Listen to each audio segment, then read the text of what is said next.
Royal Rebounds TV with Calvin and Barry. Just two crazy fans of the Sacramento Kings, and they sharing their opinion. So be sure that you subscribe.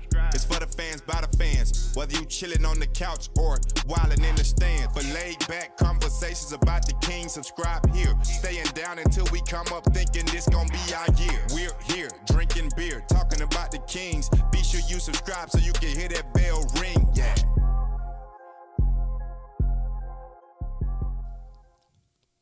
What's up, Kings fans? Welcome back to Royal Rebounds, the Sacramento Kings YouTube channel for fans by fans. If you're a Kings fan, make sure you smash up that like button and hit that subscribe button. We put out fresh Kings content all the time, and we are live after every single game. This just in, the Sacramento Kings, they suck again. Kings lose tonight 117-122 to the Phoenix Suns. Calvin, dude, what's up, man? Rough Monday. I got a case of the Mondays for sure. How about you? Yeah, man, it's a tough loss, obviously. But again, this is another very good team that the Kings are playing. They went toe-to-toe with them. A lot of really tough contested shots that Devin Booker hit tonight. Great defense. There's just nothing you can do about it. They were still in a position to win. I mean, these games are difficult, obviously, to get over, but there's light at the end of the tunnel. This is a team that's competing, that's for sure. So, yeah, they're competing, but yeah, it doesn't feel good, man. I was a little excited.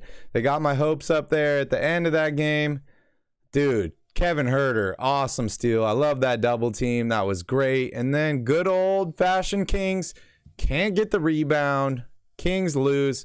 Dude, I'll show you a little clip, let you know how I'm feeling right now. This is how I'm feeling. Right here, dude. Oh, let me fix this 1 second. So I'm feeling right now. Oh no! We suck again!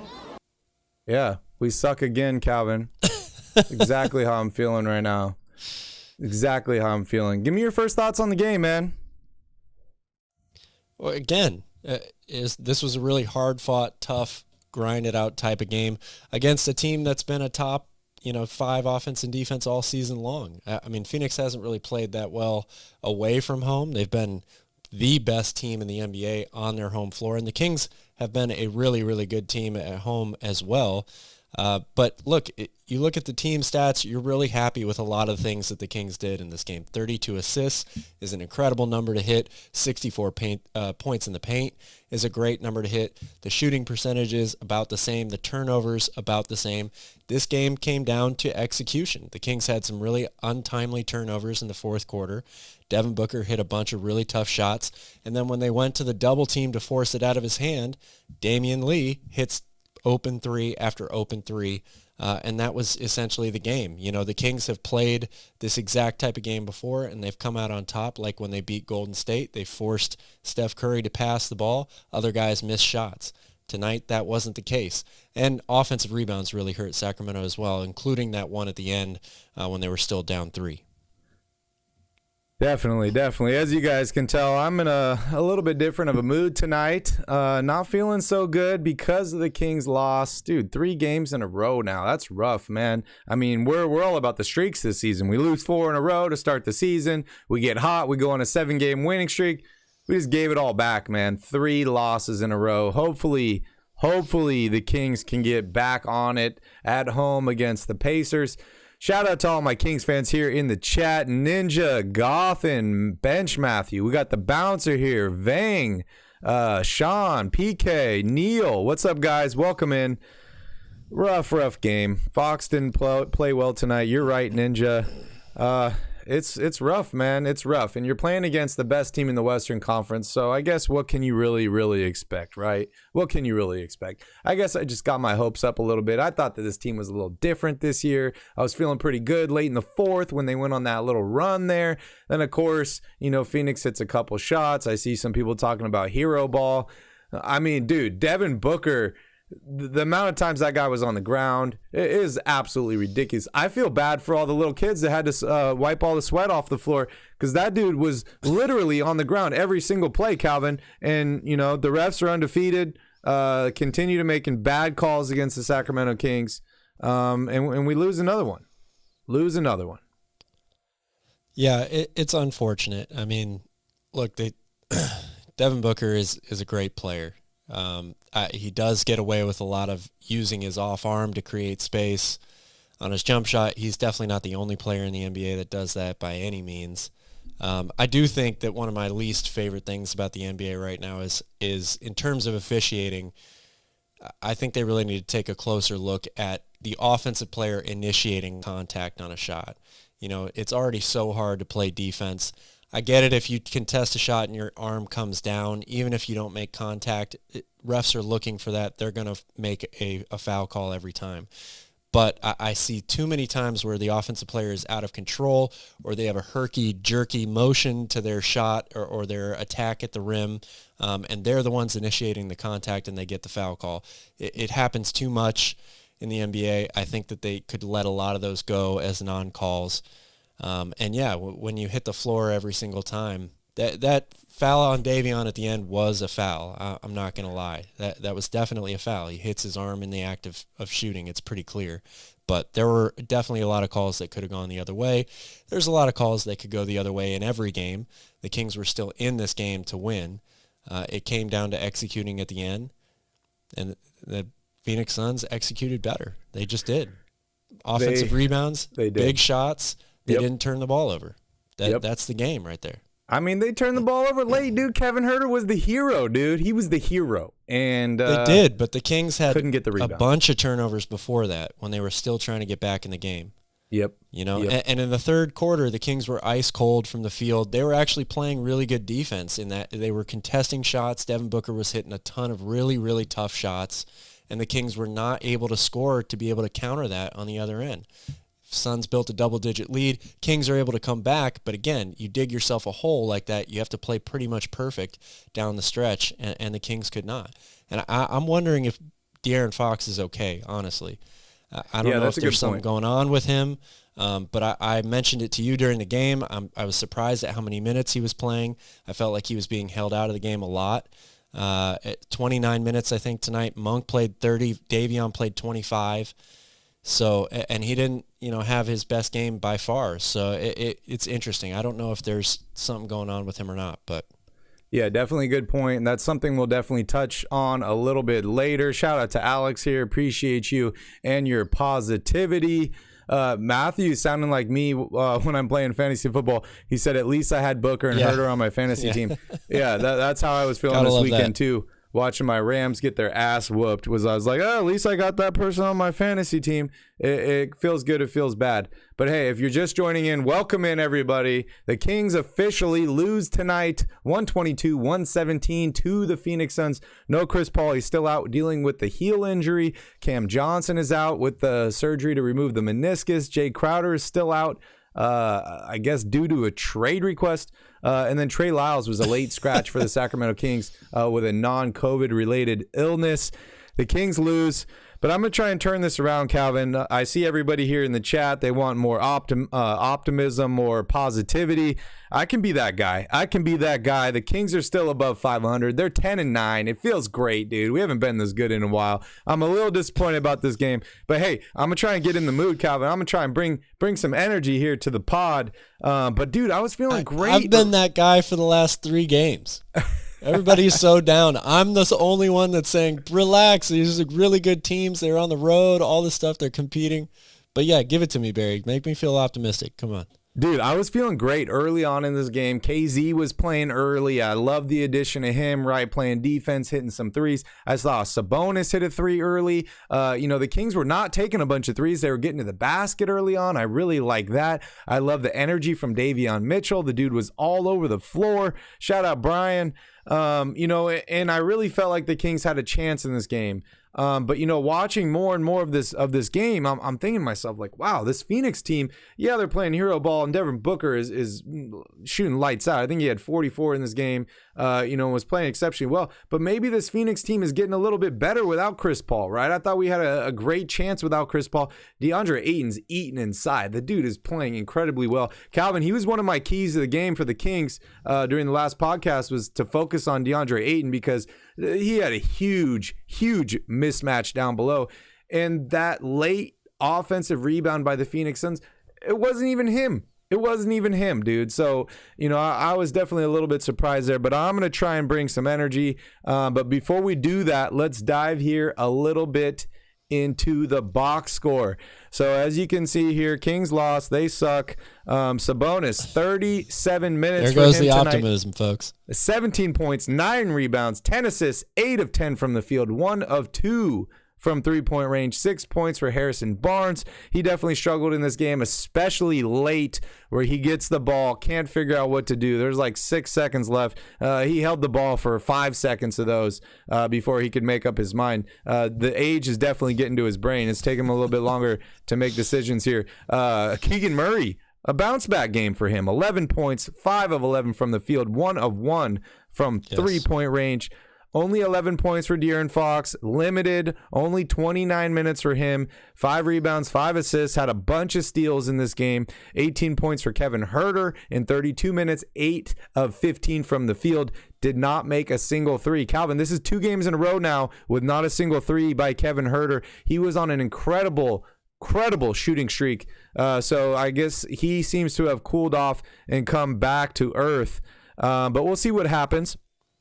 Chimezie Metu, 4 points for him, 2 for KZ Okpala, 7 for Davion Mitchell in 25 minutes, and some excellent defense from him. 3 rebounds, 2 assists, 11 points for Terrence Davis, and 30 from my guy Malik Monk. 30 points, a rebound, and assist for Malik Monk. It really sucks to waste a 30 he had piece. way more than 1 assist. He had like 7, didn't he? 8 assists. Sorry, 1 rebound, 8 assists. Really sucks to waste such a big game from a bench player, but Malik Monk continues to play well. No Band-Aid, no problem for him tonight. But unfortunately, it was not enough.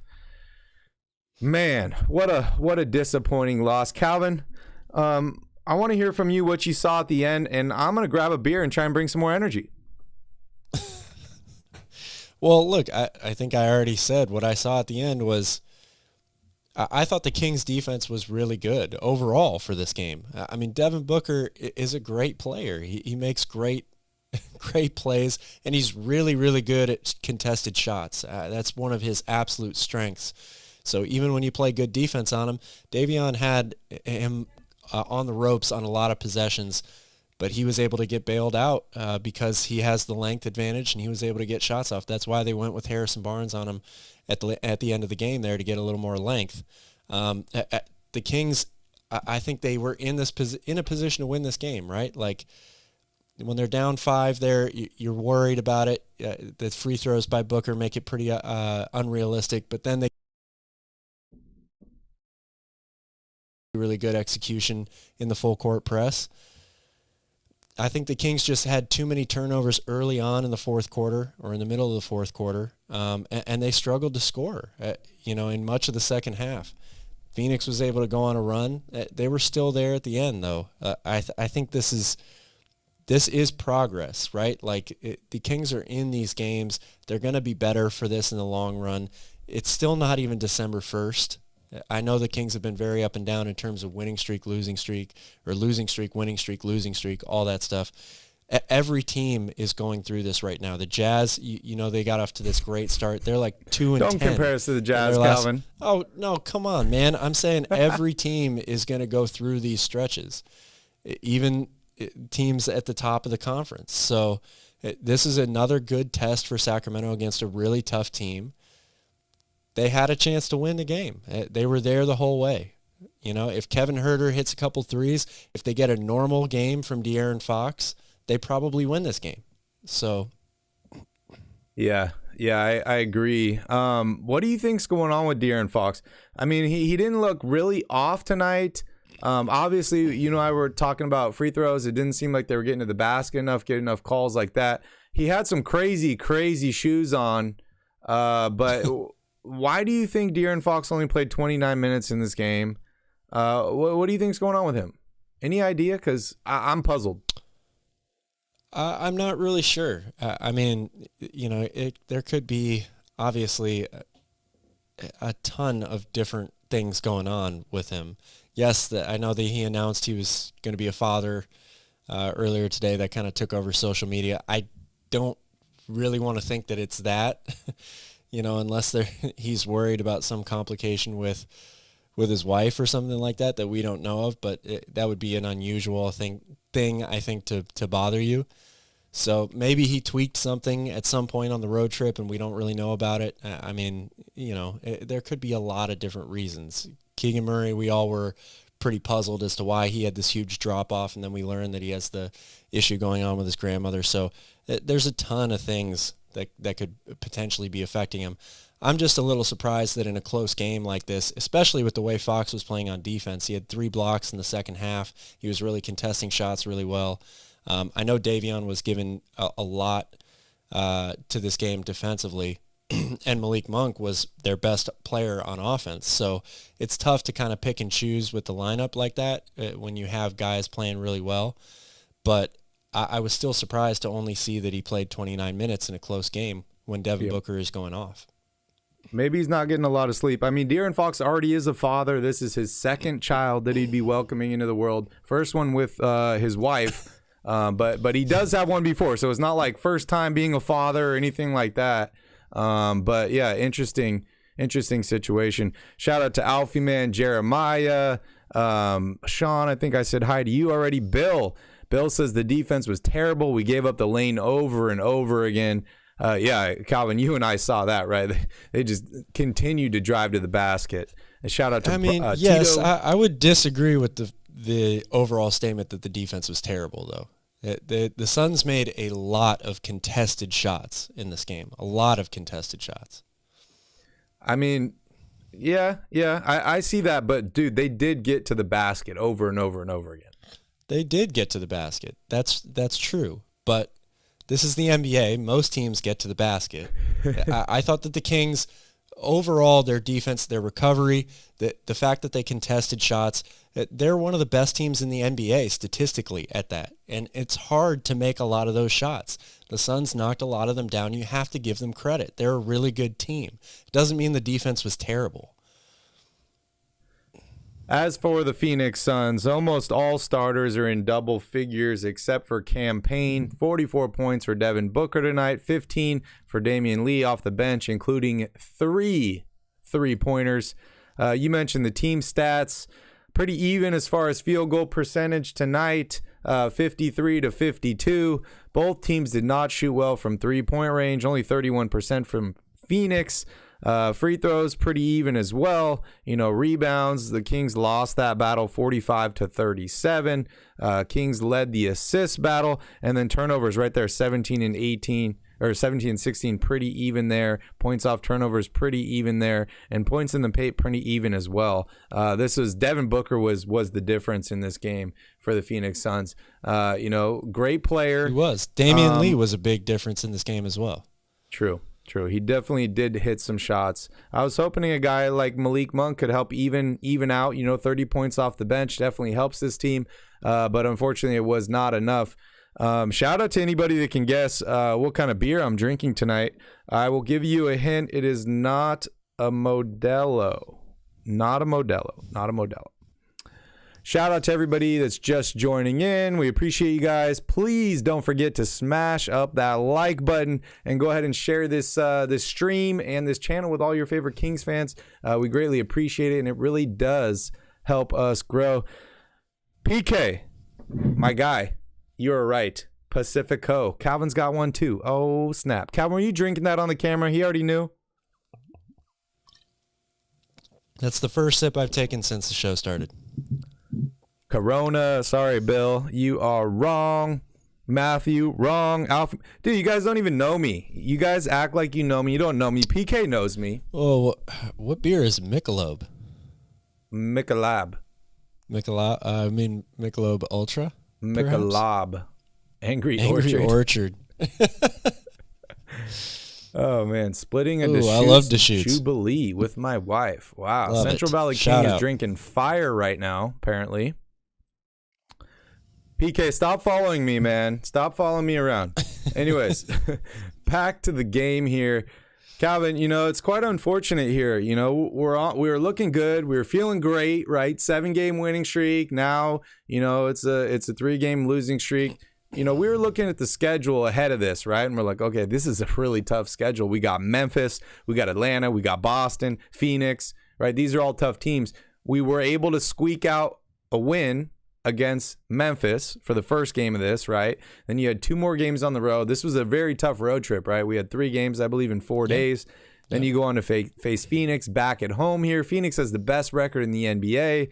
And the Kings just, have not been playing well as of lately, right? You look at the last couple games, this is the best offense in the NBA. I mean, you're looking back to Brooklyn, they had 153 points. Then they beat San Antonio with 130, 137 against Detroit, 113 against Memphis, and then they slowly kind of slow down. 106. Breaking news, the Celtics and the Suns are a lot better defensive teams than the Spurs and the Pistons. That's true. Okay? That's true. But then they slow down. Only 106 against Atlanta, 104 against Boston, 117 tonight against Phoenix. This offense is one of the best in the NBA, but it's not firing on all cylinders. I think you and I can both agree that De'Aaron Fox was the missing man in action tonight. Not sure what's going on with him, but hopefully they can figure it out before Wednesday's game against the Pacers. But I mean, the schedule doesn't really get much easier. We face the Pacers, then the Clippers, the Bulls, the Bucks, the Cavs. That's a tough schedule. We're definitely going to be talking about that later on here in the show. But things are tough in the Western Conference, and as we say here on this channel, if you want to be a good team, you gotta beat good teams, and that's exactly what the Kings need to do. Shout out to Brian. He's drinking a whiskey and Coke here. Calvin, I want to ask you. What kind of whiskey, Brian? I want to ask you a little bit about Sabonis. 1 rebound shy of a triple-double. I thought he played incredibly well. 17 points, 9 rebounds, 10 assists. Super efficient, 8 of 10 from the field. How are you feeling about Sabonis? What do you think he did tonight? Because honestly, the thing that stands out most for me in this entire situation is 0 free throws for him. 0 free throws for Sabonis. Yeah. Well, I mean, you heard me watching the game tonight, right? There are a couple times where he catches the ball literally right next to the basket, whether it's on an offensive rebound or an entry pass, and I'm just screaming, go up for the shot, try to draw a foul. I think that's the best way he can get to the free throw line, and he chooses to pass it out. He also had 5 turnovers in this game. I think teams are really starting to catch on to the types of dribble handoff or the pseudo screen and roll plays that the Kings like to run off of Sabonis, where he rolls to the basket. They like to bounce pass it to him. A lot of times they're able to get it to him, but you can definitely tell, I think, that teams are starting to scout that action a lot more with whether it's Kevin Huerter or De'Aaron Fox. But overall, Sabonis has played great. I'm not complaining or frustrated or criticizing his play in any way, shape, or form. Tonight is just another example to me of why the Kings need something behind Sabonis. When he comes out of the game, there's a huge hole that's left in the middle. Trey Lyles, Metu, they've played really well in certain spots for the Kings. But when they do play well, it's not protecting the rim. And not that Sabonis is an elite shot blocker by any means, but he's in the right place a lot of times. He's a bigger body, and he's able to contest shots better than those guys do. Lyles and Metu have been really good on offense for the most part. Trey Lyles hitting a bunch of threes. He's been able to get to the basket. Metu has been really good as a lob threat over the top of the defense.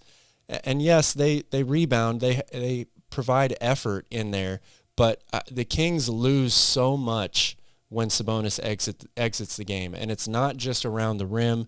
It's his playmaking ability for others. It's his ability to score close to the basket. They really need something else to kind of plug up those holes when Sabonis is subbed out of the game, whether it's for foul trouble or just to get him a breather. That's, I think, where the Kings have this huge drop-off right now. This just in, the Packers have beaten the LA Lakers with a buzzer-beating 3. The Packers. The Packers. Oh, there's the adjust. Pacers. It's official. They cooled off the Lakers, man. The Lakers have been on a little bit of a streak here. They really have. The Lakers have been on a streak, so this is good. Not good to see that the Pacers are picking up some momentum. They're 12-8, and hey, we're playing them on Wednesday, so we will see. The Bouncers back from hell, maybe basketball hell. I don't really know, but hey, I'm at least I can celebrate the Lakers' loss tonight. That makes me feel somewhat better. Yep. Cheers to that, bud. All right, back to tonight's game. I think Sabonis is basically, I'm gonna give the game ball to Malik Monk if I'm giving a game ball to a losing team, right? However, I think Sabonis had a great game. This is all I really expect out of him. Yes, I'd like to see more free throws, but honestly, there weren't really a lot of free throws in this game to go around. I think there was like 32 overall between both teams. Devin Booker took a third of those because the dude kept falling on the ground all over the place.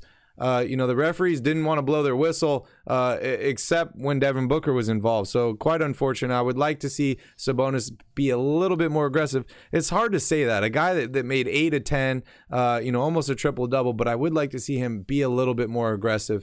You got to put it on the referees. You got to put them in a spot where they have to blow the whistle. I'd like to see him work a little bit more down inside, but it's tough when you're playing against a big guy like DeAndre Ayton that can absolutely dominate inside. So, I would like to see that. That's the only constructive criticism I would have for Sabonis. The rest of these guys, man, I felt like they played like trash tonight. Honestly, Harrison Barnes, only 6 points, 1 of 4 from the field. The dude was in the lineup for closing time. I don't know, man. I don't really know what to think about Harrison Barnes at this point. He's cold one game, he's hot another game, he's cold again. I keep trying to preach patience with this guy, saying he needs to figure out what his role is on this team. He's kind of the glue guy that holds everybody together. His role changes on a nightly basis depending on what this team needs. But this team needs more than 4 shot attempts from him. They need more than 6 points if they're going to win some basketball games. And then just, that play at the end was kind of embarrassing. It really was, Calvin. Yeah, I mean, it's really not 100% on Harrison Barnes, though. This again, give credit to Phoenix when it's due. They took away the initial option of what the Kings wanted to get on that out-of-bounds play. They had to get it in, so Harrison Barnes makes the catch. I agree with you. He needs to realize there's only 6 seconds. He's got to go sooner. But sometimes when you're not expecting to get the ball or you're not the first option on a play, you do get caught into this mode of, is anybody open? Should I kick it out for a 3? We're down by, it's a 2-possession game. So yes, I think there is some blame to put on him, but not maybe as much as you might be insinuating. And look, yes, in this game, did they need more than 6 points from Harrison Barnes? Yes, they did, because they lost. However, your best player, who's averaging like 28 points a game this season, only scored 11 tonight on 4 of 12 shooting. So I think that there's equal blame to go around. I don't think that it's time to say, oh, Harrison Barnes, we only got 2 good games or 3 good games of Harrison Barnes. It's over. He's trash. He's old. He's over the hill. Get rid of him. He still plays, like you said, an important role on this team. They don't need him to score 20 points a game to win. They need their main guys to play like their main guys. De'Aaron Fox has got to be De'Aaron Fox. If he's an all-star, he's got to go toe-to-toe with Devin Booker in a game like this. They really needed that more than ever.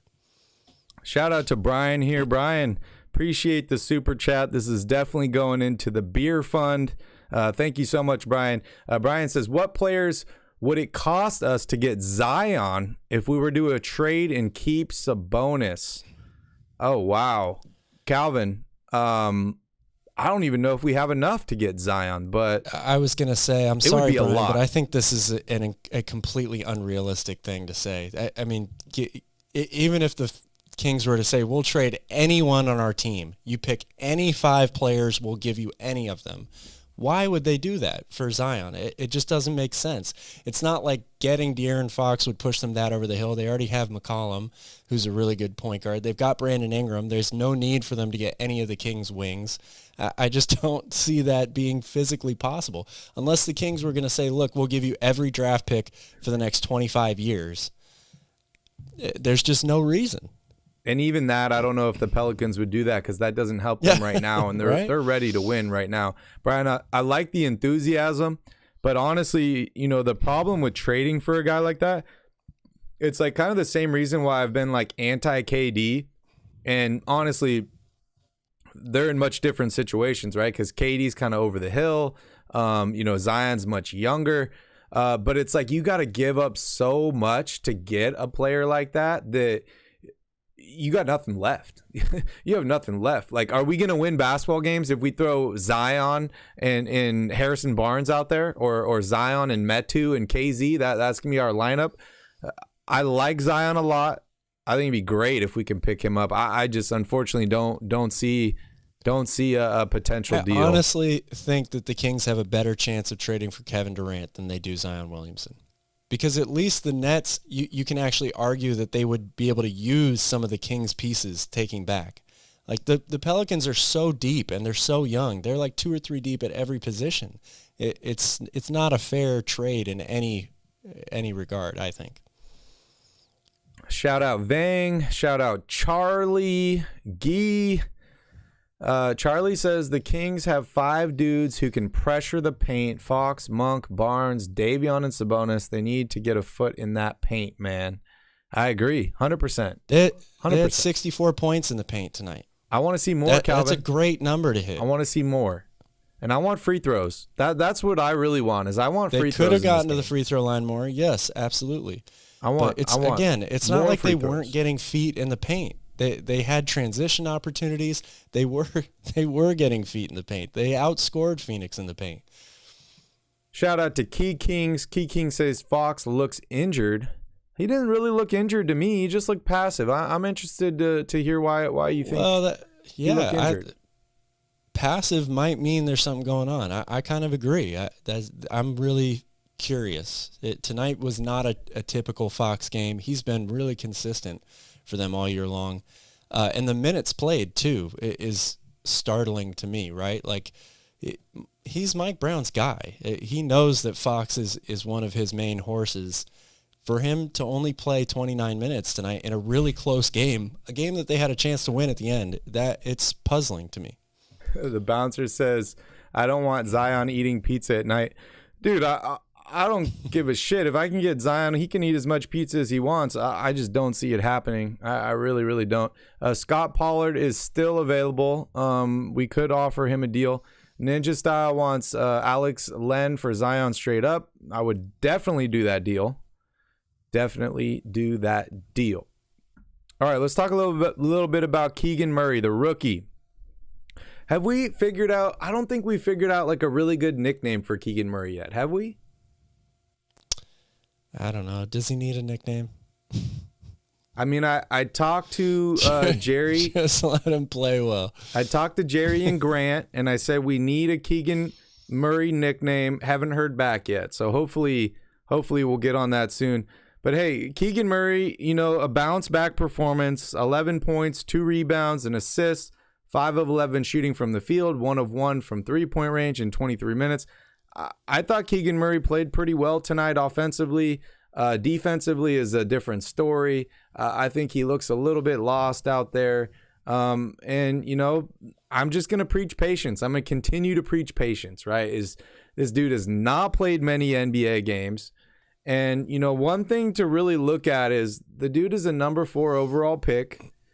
A lot of these top picks, they end up on bad basketball teams where they can play a ton of minutes. They can make all the mistakes in the world, and people don't care because they're like, oh, Keegan Murray put up 25 points last night, blah, blah, blah. Keegan's not in that same position. He's on a basketball team that's fighting for a playoff position, so he's got a little bit shorter leash than some of these other guys. And I think he has played decent at times. He's looked like he's need a little bit of help at other times. But, I mean, I think he's moving in the right direction. I'm glad to see he made some more shots here tonight. I'll take 5 of 11 from the field from him any night. But a little stat here I wanted to kind of point out to people who think that Keegan has not been great for a rookie. This is from stathead.com. It says, although Keegan Murray is slowed after a torrid start from three-point range, he's still averaging 1.9 triples per game, which would rank 29th among rookies in NBA history. So, I mean, he's still getting buckets. He's doing what he can. We just got to be patient with this guy. I know he looks poised. Everyone talks about how he's NBA ready and all that stuff. Just be patient. Stop with the trade rumors and we got to trade him or send him to the G League. Just let him do his thing right now. Let Coach Brown be his coach. Let him make the decisions. If he thinks Keegan Murray is a starter on a winning basketball team, he's going to start him. And that's what he's doing right now. If he's struggling and he decides, okay, I need to get another look here, then he'll do that. But honestly, Calvin, I'm kind of at the point where it's like, We've been bad talking Vivek for so long, right? About his meddling and all the things and stuff he's done with this basketball team. Us as fans, we're meddling right now. We're meddling. Let Monty do his thing. Let Mike Brown do his thing. Like straight up, you gotta let him do his thing because they know what's going on. And in my mind, the bouncer is messing up right now. Hold on. He's getting there. Give him some time. He's got it. Bouncer, I'm putting him on timeout. I'm hiding him. You got to hide him, Bouncer. There we go. Hide him. Sorry, I totally forgot what I was saying here. But anyways, yeah. Give Keegan a chance, man. That's all I'm saying. Give Keegan a chance. Yeah, absolutely give Keegan a chance. I mean, look, I think the thing that you have to be most, I don't want to say encouraged about because he really hasn't shot well lately, obviously, right? But when you're a really good shooter and your shooting form is very nice and you've got length and you're good at catch and shoot, you're going to be able to shoot yourself out of it. It's only a matter of time. Like he will start hitting outside shots again. He's too good of a shooter. He's a basketball player, and that's one of his best attributes. The thing that I think everybody has to really be patient with is, look, he's an athletic guy for his size, but in the NBA, he's probably below average or just average in terms of athleticism. When you make the jump from college to the pros, if you're not an elite athlete, it takes you a long time to get used to that, to catch up to that, because it comes at you from every angle. So that's why when he goes to the rim, he shies away from contact. He puts up these lame, little floaters or tries to get layups up that get blocked or whatever. He's got to learn, like Mike Brown was saying at practice earlier, he's got to go and attack hard at the rim, try to draw some fouls, get your confidence up that way. And then defensively, he's a good defender, but again, getting adjusted to the speed of the game in the NBA is a real thing. So being an on-ball defender, you're going to get beat. That's okay in the grand scheme of things, as long as, and this is again why you have to preach patience. Mike Brown is a really good defensive coach. So what he's going to be working on the most with him right now is where to position yourself off the ball. When you're a step slow or you're not quite as quick or as athletic as these other guys playing, you have to be in perfect position on the court to make the step over and be there in time to either take a charge or contest a shot. That's what I think Mike Brown will work on with him to get better at. And that, again, offensively, he'll shoot his way out. It's going to take time, but he'll shoot his way out. Ninja Style says Keegan does go up soft when he drives. Throw it down. I think that's going to come with time. He does. It's going to come with time. We just got to be patient.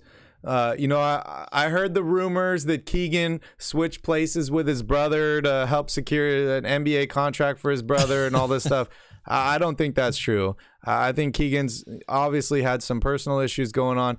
But like Calvin said, dude, like this is a young man going into a man's league with big ass players, and it just takes some time to adjust.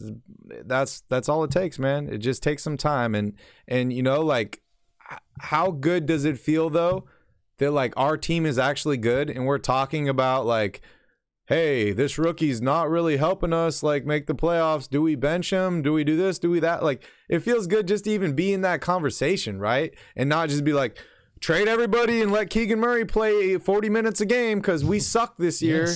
Yes. You know, we're in the conversation right now, so that's important. Key King says, how many minutes was KZ on Book? Not enough.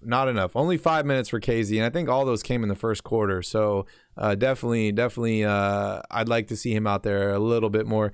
Neil misses the Island Boys. I miss the Island Boys as well, Calvin. It's been a while since we've seen the video. We definitely do. I don't even remember how it goes anymore. I can't even remember the lyrics. If you guys remember the lyrics, let me know in the chat. All right, Charlie. Yep, let Monty do his thing. Trade young talent like Murray and Mitchell for all-stars. Any all-stars in particular you're targeting, Charlie? I'd be interested to know. Also, we got almost 50 people watching right now. Guys, smash up that like button. That's what we get paid in. We get paid in likes.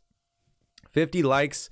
And I think maybe we need 60 likes now, Calvin, to guarantee a win in this next game. So we got to up the ante for sure. Make sure you guys smash up that like button. And also, you know, it sucks when the Kings lose because we don't have a ton of people in here watching. The excitement's not here. But, you know, we get 250 likes during one of these lives. Calvin and I are going to remake that Island Boys video. So just going to throw that out there. That's true. If you guys want to make fun of us, it's a lot easier to do when we're doing stupid stuff like that. Shout out to Fred. We got Fred here in the house. Apex, what is up? Welcome in, guys. Yeah, welcome to therapy. Welcome to group therapy. Neil says Keegan needs to play in the fashion of Luka. What does that mean? I mean, I'm just guessing here, but I would guess that he means using his body better, right? Like Luka is so good at using his body and his footwork to get shots off, especially around the rim, right? Like the pump fakes, the hesitation, the turnarounds, over both shoulders, all of that stuff. I agree that would be nice if he could do that. That's not an easy thing to do, especially if that's not in your game already. You know, Keegan is his whole life, he's been either an outside shot guy or take it to the rim one time and never really kind of slow it down. He doesn't have as great a footwork as Luka does. That's a hard thing to kind of progress with. But it would be an awesome thing for him to work on during the offseason, see if he could get a lot better at. I thought maybe he was suggesting that he needs to drink a beer before the game or something like that. I mean, it might help. Might as well. Help you loosen up a little bit. Try it out. Why not? Might as well. Vang says, I'm playing NBA 2K23 and the Kings are good on paper. Doesn't help us in real life, Vang. I wish it did. But it feels good to have your team finally good in 2K. I'll give you that. But Calvin, dude, you know we haven't played NBA Jam in a while. The Kings are good in NBA Jam. Not played NBA Jam in a while. You haven't played? How's your character? They're not the go-to team, but oh, dude, he's stacked. I'm loaded at every category. You maxed out on all the stats? Not all the way. I think I need like 2 or 3 left, but okay. Maybe you can get Ethan in there. A couple easy wins. I know that's couple easy wins. Easy win. Yep, just like Ohio State, Ethan. Oh shit, go blue. Oh, Calvin, I wish you had that chain on right now, man. But unfortunately, man. Oh, dude, I can't tell you how much I wanted the Kings to wear it just because of Michigan's win over the weekend. But does anybody know if the beam is still working? I haven't seen the beam in a while. Is the beam still working? I hope so. I really, really hope so. It's been too long. We'll have to find out. Shout out to Jeff the lefty. I'm disappointed in the Kings. Me too, man. I'm disappointed. Yeah, Jeff. I don't know what else to say. I mean, I could start out with what I said at the beginning of the stream, but then people were getting on me, telling me I was negative, and I need to be more positive. I'll be positive. I'm gonna be positive tonight. Bench Matthew says favorite moment of the night: Coach Brown calling the timeout and showing TD where to stand, and TD getting the charge like 3 possessions later, and watching the Kings bench 3 rows deep stand up. Sounds like a great moment. Definitely. And again, that's exactly what I was talking about with Keegan Murray. Just let Mike Brown do his thing. Keegan will shoot his way out, and he'll learn to be better on defense position-wise. So it's okay. Things are gonna be okay. The Kings are definitely saving some money right now, not paying for that laser beam. They're definitely saving some money. Maybe they can trade for another all-star like Charlie wants. We'll definitely see what happens. All right, back to the game tonight. We got a couple more things to talk about before we jump into some Kings news. We talk about the injury to Karl Anthony Towns and some other stuff as well. So next up is Kevin Huerter, 32 minutes tonight, 18 points, 7 rebounds, 3 assists. Red Velvet, a.k.a. James Ham Jr. Calvin, dude, we were making all kind of jokes during the game about Huerter. I don't know if they're stream appropriate. I probably would have let a couple slip if we would have won this game, but we didn't. But 8 of 15 from the field from him is good, right? We saw the steal late in the game. He had some really good defensive possessions. Obviously didn't make a 3, which is something that we need from him, especially late, right? Where he's got that 3 at the top of the key, misses that. Definitely something we would have loved to see go down. We would have been in a much, much better position. But what are you seeing right now from Kevin Huerter? Because from my perspective, I'm seeing everything that I like minus the 3 points, right? Like, I'm not seeing him make shots, but I think he's doing everything else on the court to be productive. So what are your thoughts on Kevin Huerter and what does he need to do to be better? Well, look, I'm going to echo exactly what you said. I mean, when he was traded to this team, I think everybody thought, well, fantastic, we got ourselves a really good 3-point shooter. But nobody really thought anything outside of that with Kevin Huerter. He's played really, really hard. He's not the best defender, but his effort is really great. His defense around the rim, contesting shots, is really good. I think he's an underrated rebounder. And he just plays really hard, like that, stays within the game the whole time. Even if he's not hitting threes, that steal from Mikal Bridges was an amazing play, timed really well, and it kept the Kings in this game, gave them a chance to win. So what does he need to do to be better? Look, there's no secret. He's a great 3-point shooter. You brought him on this team to space the floor and knock down 3-point shots. He's in a little bit of a shooting slump right now. And for a guy that got off to such a torrid start, over 50% from the 3-point line, it feels a little bit, it feels like a bigger hole right now, right? Because he hasn't hit a 3 in a couple of games. Again, he's a shooter. Shooters shoot. He'll be fine. But I think you have to be really, really encouraged, because even when he's not hitting 3-point shots, he still is affecting the game in multiple ways. 100%. And that's the key thing to take away from it. 100%. He's extremely engaged. Even when he's missing shots, he's extremely engaged. And it just seems like he's kind of in the right position at the right time. Other than I wish he was in the position to get that last rebound. But other than that, like I'm saying, like the dude I think has been playing lights out. And I think he is one of the most underrated acquisitions of any team this offseason. So shout out to Kevin Huerter. Definitely keep shooting the ball. We all believe in you, and yeah, it's gonna happen soon. Like you said, shooters shoot. He's gonna start making some more shots, and we'll see what happens. As far as the rest of the bench here, I gotta say, like I've been saying all year long, Malik Monk, absolute stud. I think this dude could potentially win 6th Man of the Year. I'm a little bummed he doesn't have the Band-Aid anymore. I thought that was a cool gimmick. I think this is game 2 now. He might have to bring it back. Without the Band-Aid. Yeah, bring it back, dude. Bring it back. Maybe he needs 2 Band-Aids, 3, 4 Band-Aids. Like, put a bunch of Band-Aids on, dude. Like, whatever it takes to win some games. We definitely need to do that. But shout out to Malik Monk. Amazing performance. 30 points for him tonight and 8 assists. I say it almost after every single game, but I did not know this guy was this good of a passer. Calvin, I did not know he was this good of a passer. So shout out to Malik Monk. I love what I saw to Terrence Davis tonight. 11 points, 8 rebounds in 19 minutes.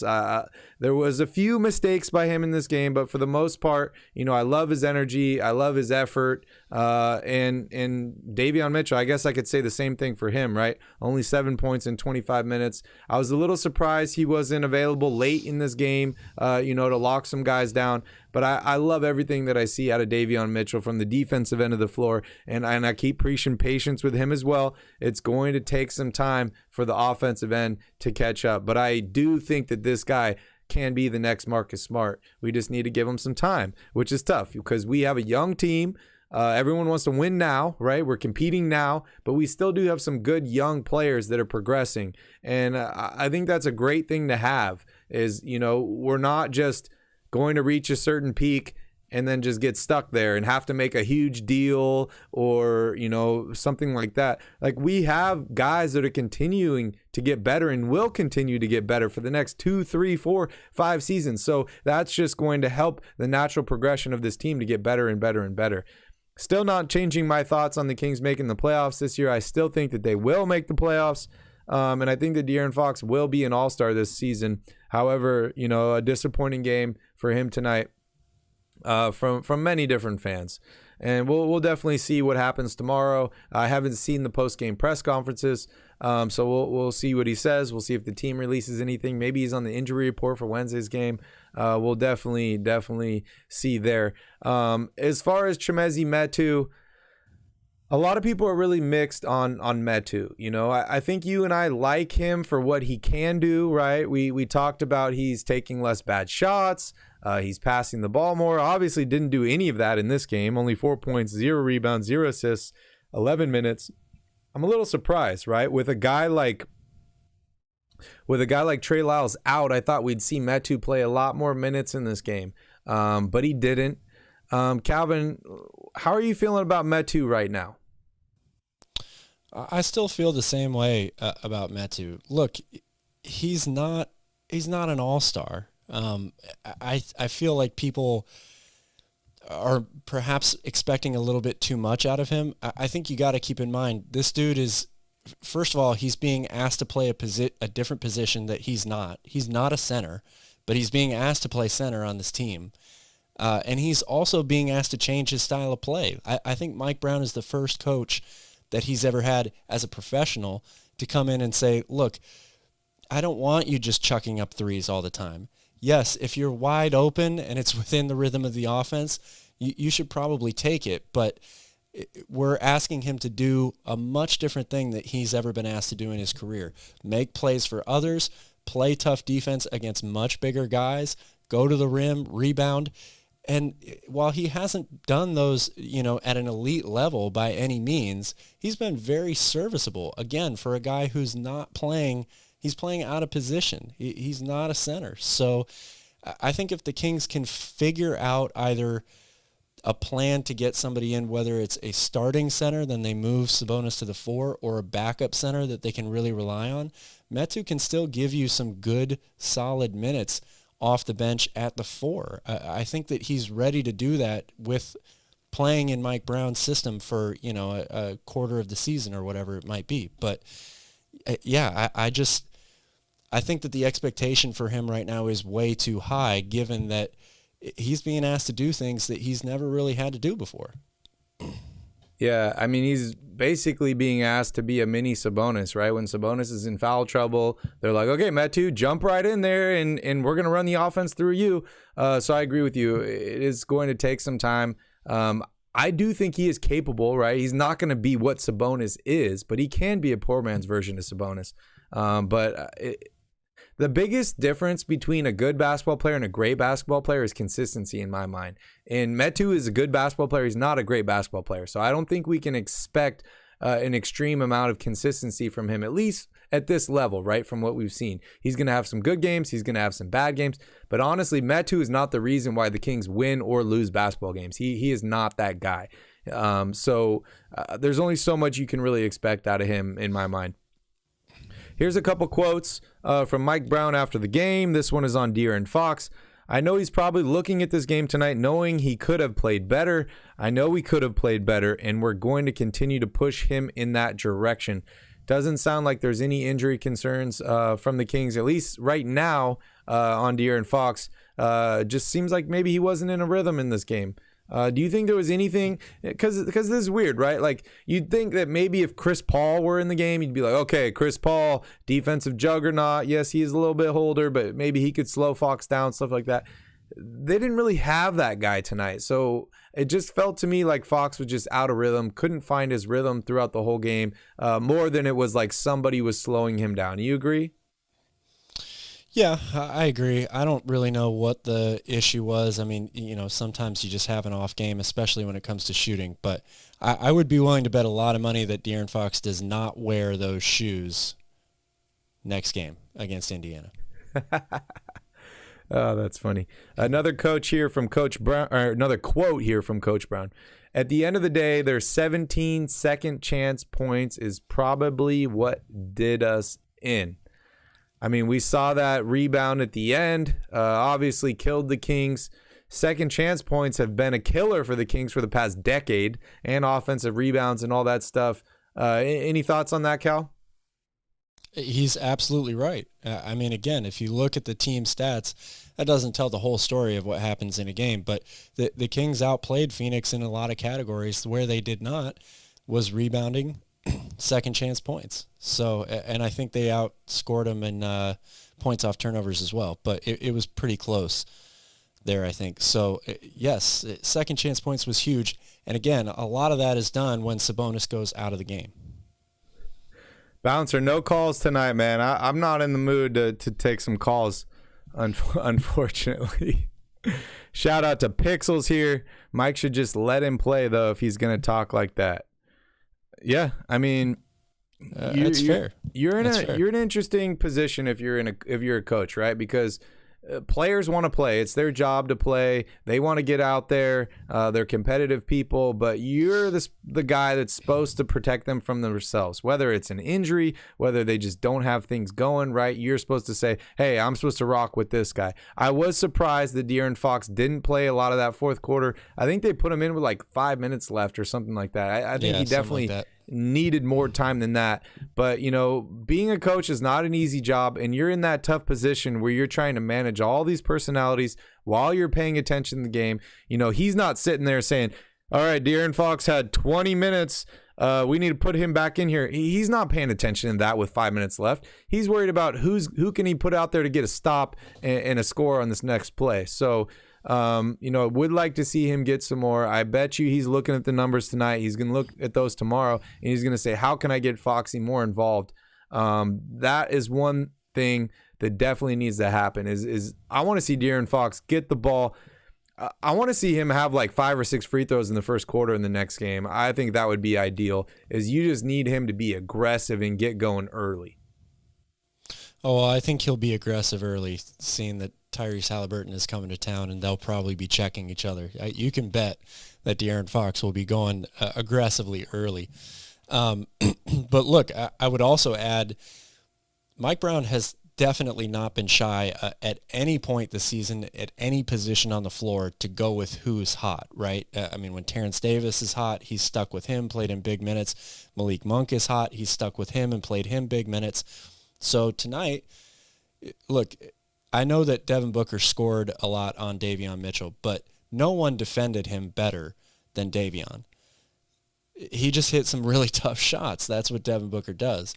And Malik Monk was having one of his best games in the season. So that may have played a role in why Fox's minutes were limited. He was not as effective offensively as those guys. Well, not as effective offensively as Monk. And, it's when you are getting scored on every possession, you want your top defenders out there. And again, it's total fair criticism. Fox should be one of those guys, but I think that Mike Brown has not been shy to go with what he feels like is working in the moment in any game. Doesn't matter who is playing, doesn't matter who has to sub out, whether it's a star or not. He's going to roll with those guys. So, Shout out to Matthew here. Matthew says, howdy, finishing Thanksgiving and getting Dad's place decorated for him. That's a long Thanksgiving, Matthew. Shout out to you. That's great, dude. Did you have a 5-day Thanksgiving, Calvin? I wish, man. I did not. I didn't even have a 1-day Thanksgiving. That'd be really, really nice. Shout out to everybody else that's just joining in here. Bass, appreciate you. Pacers win at the buzzer. I saw it live. I saw a Suns fan in here saying, congratulations, you guys have a good team. Appreciate the consolation prize, but we wanted to win tonight. We wanted to beat your team. Unfortunately, it didn't work out, but that is okay.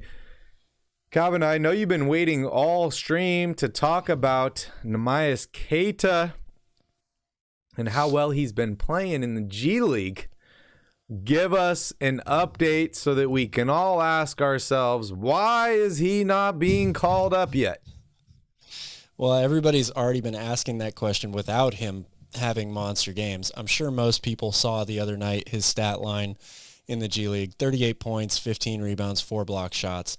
The dude played huge. However, this is all I'm going to say.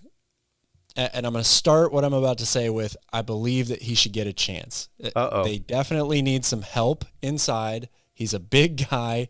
What he's done his whole career in college and in his short stint in the pros is defend the rim. He is very capable of blocking shots. Don't be fooled by a crazy stat line like that, though. 95% of his points came from offensive rebounds, which again is a good thing. Offensive rebounds, putbacks, or a guard penetrating and slipping him the ball for a wide open dunk. It's not like they threw him the ball in the post and he was Hakeem Olajuwon and he, did a bunch of spin moves and scored on guys left and right. So just be careful with your, optimism. It's not going to be the same if he comes into the league. However, after having said all of that, there's no reason not to give this guy a chance right now. Yep. Play him 10 minutes a game. They're terrible when Sabonis leaves the game at defending the rim, rebounding, all that stuff. He's a guy that could help in those situations. So I think they definitely should be giving him a chance. But don't expect him to be scoring 38 points anytime soon. Neil's on my wavelength here talking about Taiwan, Dwight Howard, and that's exactly what I was thinking when you're saying all that, right? What kind of game did Dwight have in his debut? You remember the stat line? It was something ridiculous. It was like 30 points, 7 assists, some ungodly number of rebounds.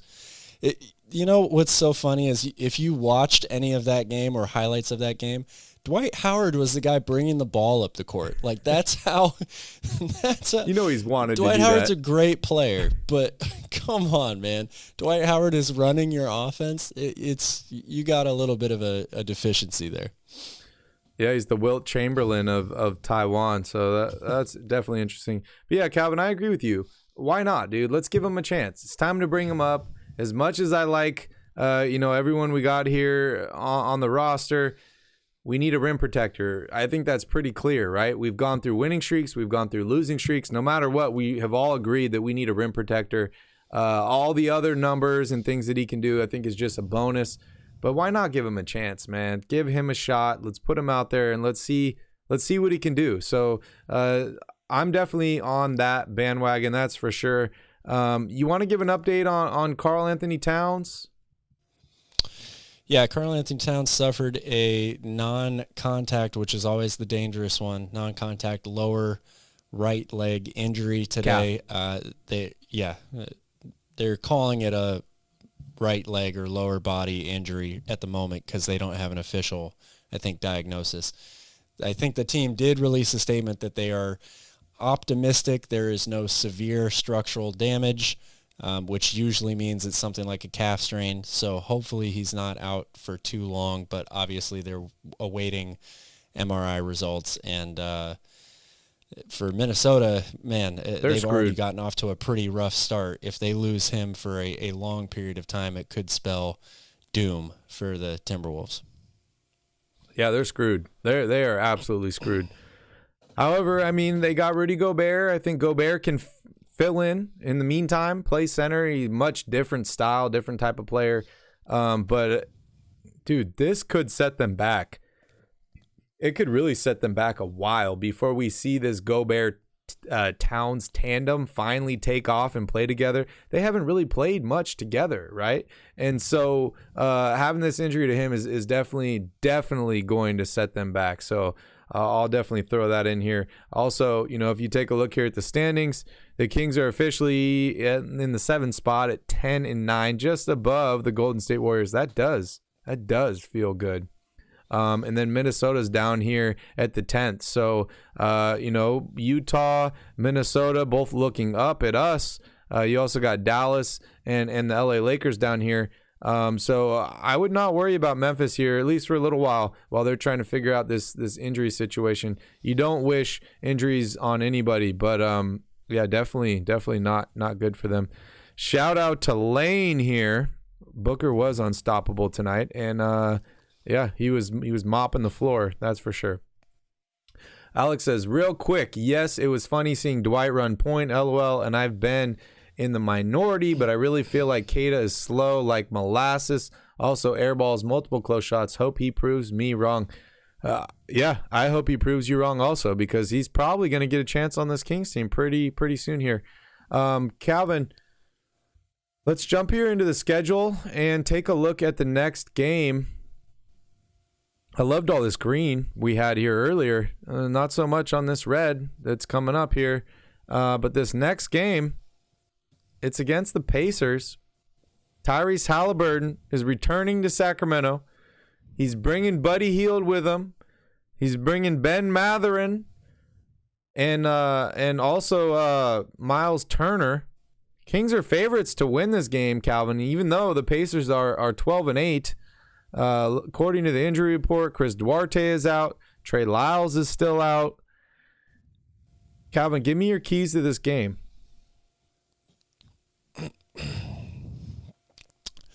Well, key number one for me is going to be they've got to, if they're going to be one of the best offensive teams in the league, obviously they rely heavily on the three-point shot. They've not shot it well the past 3 games. Today was actually one of the better games they've had in the last 3 or 4. So they've got to, I felt like getting back home would be a good thing for them. I do think that playing at home behind the home crowd definitely helped them. They need to shoot the ball better. I think that they need to figure out some way to make sure that they defend the paint well. Indiana's a weird team. They start 2 big guys that love to shoot threes. They definitely spread the floor out a little bit. And Tyrese Halliburton runs the pick and roll and gets into the lane and picks apart defenses for open threes all the time. Ben Mathurin is the guy to me that is the super wild card in this game. He's had a really, really hot start to the season, and he's been really good in late game situations. He's had a bunch of fourth quarters where he went off and helped lead the Pacers to a victory. So obviously Tyrese is a guy that you're going to have to check, but who's going to be the guy that takes on Mathurin? Is it Murray? Is it Harrison Barnes? That's going to be a very key matchup for this team. And then, of course, they got to rebound and try to do a better job of getting to the free throw line. You really would like to see the Kings shoot a bunch more free throws at home against Indiana. Yeah, I'm getting back to the basics here, Calvin. You got to score more points than the Pacers. That's my key to this game. The Kings got to score more than the Pacers score in this game. And when they do that, they're undefeated. So I got to get back to the basics because that's basically where we're at here. Hopefully Fox can figure himself out. Hopefully they can get to the basket, put some pressure on Miles Turner, force Buddy Hield into some mistakes. Obviously, Tyrese Halliburton's leading the league in assists right now, so you got to figure out a way to slow him down. Another key I'll throw in there would be turn them over. I think you got to force turnovers. You got to score more points, and then you're going to win that basketball game. Pixels, my guy Pixels here, wants to know from you, Calvin, about Cousins, DeMarcus Cousins. I have a quote here. Let me find it. Cousins could be the best Sabonis backup imaginable. Calvin, tear him apart and go. Well, in my personal opinion, Nikola Jokic is the best imaginable backup to Domantas Sabonis. I know it's a little unfair, but if we're talking best imaginable, there's got to be a lot of better options than a guy that is injury plagued, is detrimental to the team in terms of his attitude, and hasn't played. When was the last time DeMarcus Cousins played in a game? I get it. It's a feel-good story. He plays a similar style. He's a good passer, all of this stuff. But I just don't see how he helps the team that much right now for a guy that hasn't played in a while and is also a complete shadow of himself, what he used to be. There's a reason why he was the perfect backup for Jokic in Denver, and they didn't bring him back. What does that say? Like, I'm just over it. I don't want to see DeMarcus Cousins on this team. Give him a chance, Calvin. Give him a chance. Give him a chance. Did you see the article that came out with quotes from Bob Myers where he says Cousins called him last month and asked him why he wasn't in the league? And Bob Myers basically said, "You really want to know why? Because people don't know how you're going to act." And Cousins said, "Really?" And Bob Myers said, "Yeah, I like you. I think you're a good player, but unfortunately this is what people are saying." And so, that's why he doesn't have a job. I mean, yeah, he is like the boy who cried wolf at this point. Your talent gets you so far. And then you start to lose a little bit of that talent, or you lose your availability. You can't really do what you used to be able to do, but the other things are still there, right? He's still getting into it with his teammates on the sideline. He's still getting technical fouls. So I just don't know. There's got to be a better option. There just has to be. I mean, would you rather have Taiwan I know everyone's Dwight? going to ask me what that option is. I don't know at this point, but What about Taiwan Dwight? Dwight. I don't know. Dwight. I'd probably rather have them than Dwight Howard, than DeMarcus Cousins. Yeah, probably. Okay. Neil wants Costa Kufis back. Neil, you know me too well. You know me too well. Key Kings, would you guys do Holmes and Lyles for Bullock and McGee? Oh, yeah, that's interesting. I like Trey Lyles a lot. I like Reggie Bullock's shooting ability. JaVale McGee, I don't really know what you're going to get out of JaVale McGee anymore. We'd be on ESPN more with Shaqtin' a Fool. That's a tough one. I don't know. I think there are things to like about that trade. There's also things to not like. Reggie Bullock, yeah, he'd be a good player to have. But again, if you're not trading Harrison Barnes, there's just such a logjam there. Where are all these guys going to get minutes? And then JaVale McGee, yes, I do think that he helps in the obvious areas of need, right? Rebounding and rim protection. But the Kings would have to change up their offensive style completely with him on the floor. Looks like we got some people here in the chat that like Dwight Howard. I might be open. I might be open to Dwight. I like Superman. I like Superman. That'd be interesting to see. We'll see what happens. Key Kings, I think I'm saying no to that deal. I think I like Lyles. I want to keep him, and I think I could figure out what happens with Holmes later on. Maybe we'll make a deal down the line, something around the trade deadline, or we mentioned, December 15th, which is coming up. I think it's less than 3 weeks away when a lot of these guys become trade eligible. So we'll definitely see what happens there. I think that pretty much wraps us up tonight, Calvin. Anything else on your mind? And anybody here in the chat, if you guys have any questions, go ahead and drop them here in the chat. Calvin and I would be happy to answer them for you before we end the stream here. And as always, don't forget to smash up that like button. We're almost to 50 likes, so please, guys, go ahead and hit that like button and go ahead and drop your questions in the chat. Calvin, anything else you got on your mind? Well, I do. I'm glad that I see Ninja Style still in the chat here, because I know he had some questions about the Bulls earlier that we didn't address. Number one, Keegan Murray for DeMar DeRozan, not going to happen. I think we all realize that. Number two, are there any players on Chicago that I would like to have? Yes, there are many players. But the idea that Chicago is going to blow it up right now, I think it's a little premature. I mean, yes, they have gotten off to not the ideal start when you look at the standings, they're still only they're only 2 games out of the 6th seed, which avoids the play-in tournament. They have beaten Milwaukee and Cleveland this year. They've beaten the Bucks twice. They ended the Celtics' 10-game winning streak. They have a good team. Let's keep in mind that Lonzo Ball still isn't playing. They hope to get him back in January. That could completely change this team. So while I think that the idea of trying to make a trade for somebody in Chicago is a great idea, I think that from the Bulls' perspective, they're not thinking about blowing it up yet. So, speaking of blowing it up, Brian's got probably the best question we've had all night. All good with that volcano? No, man, the VOG is getting me. Like I've been having breathing problems all day long. Seriously. So, I mean, yes, we are fine on the island of Maui. Obviously, we're not in danger of any lava flows or anything like that. But dude, I don't know about you, Barry, but the air quality is hurting my lungs today. I don't know, man. I got a little bit of a scratchy throat, but maybe it's just COVID. I don't really know. But yeah, I mean, the volcano's going off. It's there's 2 big volcanoes on the Big Island. There's Mauna Kea and there's Mauna Loa. This is Mauna Loa that's currently going off right now. The cool thing about Hawaiian volcanoes is they just ooze. They don't really like explode. So it's not like we're going to get hit with lava here on Maui or anything like that. But like Calvin said, the VOG or the volcanic fog is like filled with sulfur and all that. And the Kona winds blow it this way, which can make it hard to breathe and all sorts of other things. But no, we are fine, Brian. Thank you. But we are having some storms here. I thought we would maybe lose service during the stream, but the internet is actually acting pretty good. So shout out to Spectrum Cable. Last time I will ever say that.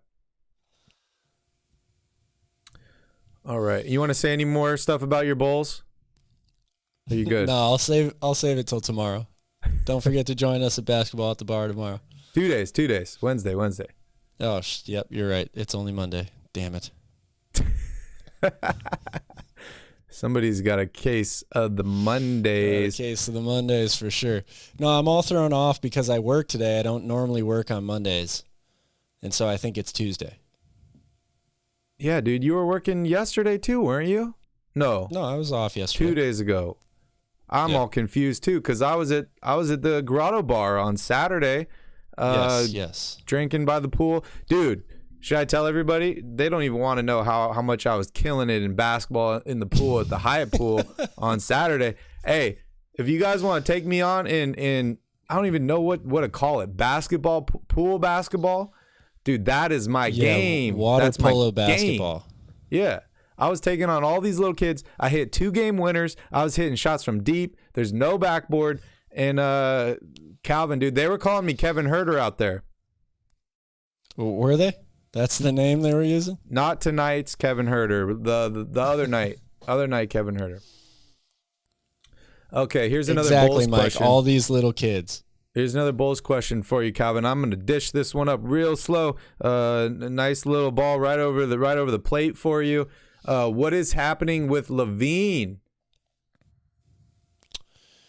Well, he's had knee problems like his whole career. So he's always been one of those guys that's going to be a little on injury watch, right? That's been the problem with this team the last 2 years. Caruso was hurt a bunch last year. Obviously, Lonzo's missed a ton of games. DeRozan's really been the only guy that's been in there as a rock-solid, steady performer. So when they're healthy, they're good. But they haven't been healthy very often.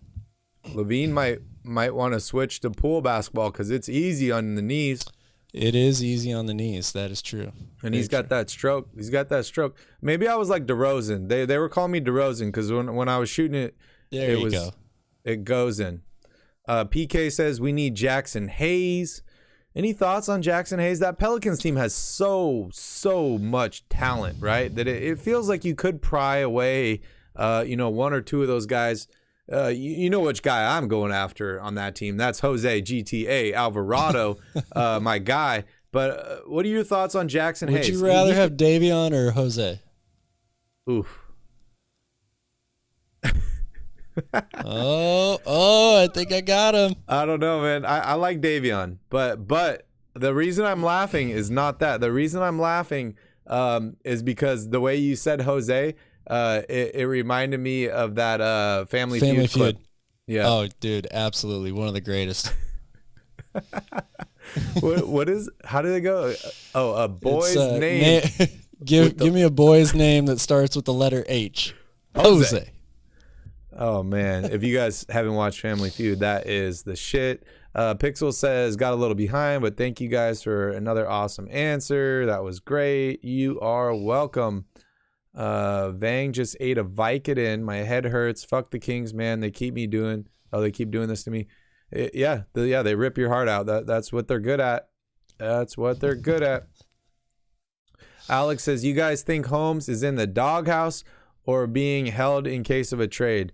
Seems like he's 15 out of 15 on our squad. I just think he doesn't really fit what they're doing at the time. What do you think, Cal? Yeah, I mean, it could be a little of both, right? Like, I think it's pretty obvious to me they've wanted to trade him for a while. Yeah, even going back to last season. He's been a guy that they've actively shopped. And I also think it's pretty clear now with Mike Brown being there and this new style of play that he doesn't fit into that either. So it's probably a little combination of both. If you're trying to trade him, you don't want to keep playing him in a system that doesn't suit him so that he doesn't have good games and people don't want to trade for him, right? Like, there's give and take here. 100%. 100%. It's like you want him to play well, but at the same time, like, he's not a facilitator. That's the reason why they're playing Metu, is because they're just trying to have a guy that they can plug and play similar to Sabonis, so they don't have to like teach 2 or 3 different styles and be like, okay, Rashawn Holmes is in the game, we got to change everything. That's the toughest part. And yeah, like I agree with you, Calvin. If you put him out there and you make him do that stuff, it's gonna be like Buddy Hield 2 years ago, where we see him turning over the ball because he's trying to do too much and not what his strong suit is. I don't know, dude. He needs to be with a point guard that sets him up a little bit better. Maybe Tyrese Halliburton again. They played so well together. Shout out to Mike Monticello here in the chat. Iwi says Anunoby. What are your thoughts on Anunoby, Calvin? I like Anunoby. Love Anunoby. Absolutely love him. But again, we're talking about a guy that's having probably his best season yet of his career. It's going to take a lot to get him from a team that's a playoff team right now, and he's one of their better players. PK says Levine jumps too high. Yeah. I think I remember there was an interview with Andre Miller, and they're like, Andre Miller, how'd you play so long? And he said the key was I don't jump, which Zach LaVine does the opposite. He does the opposite. Yes, that's true. And honestly, I don't want to like jinx anybody here, so I'm gonna like knock on some wood. But I absolutely love watching. Don't you do it? Don't you put the hex on Zach LaVine? No, I didn't say Zach LaVine. I'm gonna say your other favorite player. No, don't do that either.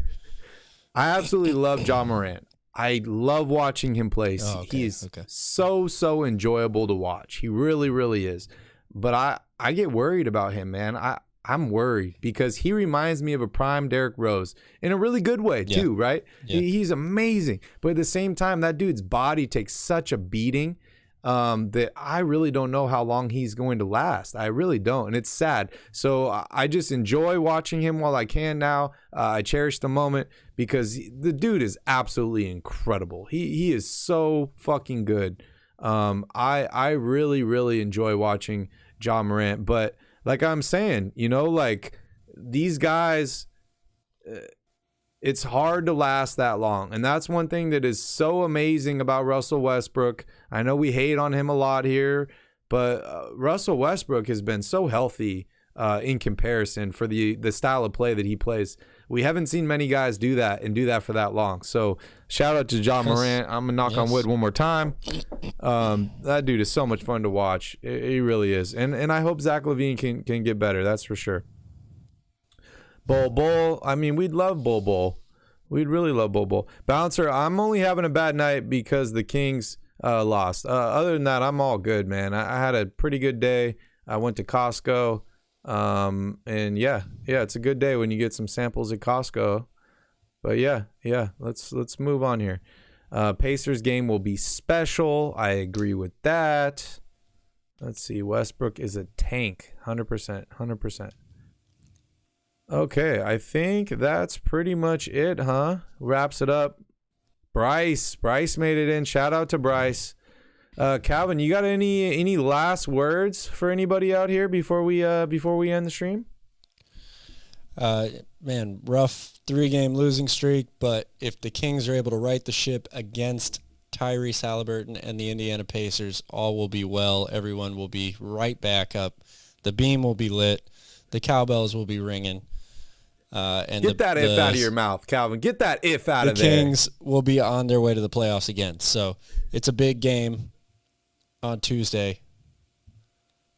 And I hope we have a Sacramento Kings win to celebrate. Let's go, Mike. This is an Invisible Pacifico beer. But anyways, thank you guys so much for watching. We appreciate you so much. All my Kings fans out there, you guys are awesome. Give yourself all a pat on the back. It's not your fault they lost tonight. It's mine. So thank you guys. Smash up that like button. Hit that subscribe button. Get ready for Wednesday because we are bringing the heat on Wednesday night against the Indiana Pacers. What do they say, Calvin? There's how many different types of trees in Indiana, and Michael Beasley finna smoke all of them. So thank you guys so much for watching. Have a wonderful night. And in the meantime, go Kings.